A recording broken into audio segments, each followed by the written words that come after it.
In today's video, I'll show you how to download and install the Notion AI app.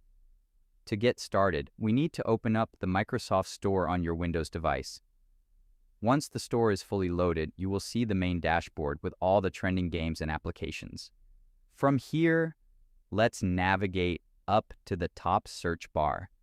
I'm going to click right into the search field and begin typing Notion. As I type, you will notice a variety of suggestions appearing in the drop-down menu. Go ahead and select the official Notion application from that list to open up its dedicated product page.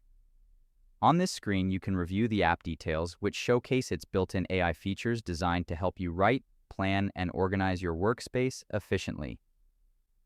To start the installation, I'll move my cursor over to the prominent blue Install button and click it.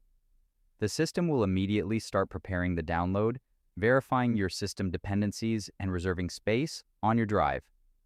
After a brief moment, the download progress bar will track from 0 all the way to 100%.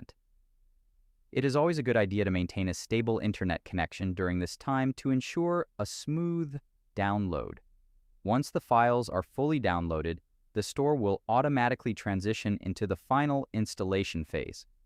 As soon as the setup wraps up completely, that blue button will transform to say, Open. I'm going to click the Open button now to launch our brand new desktop application. The software will take a moment to initialize on its very first run. Once it launches, you will see the official Workspace login window where you can input your email or quickly log in using Google, Apple, or Microsoft. And that's it. That's how you download and install the Notion AI app.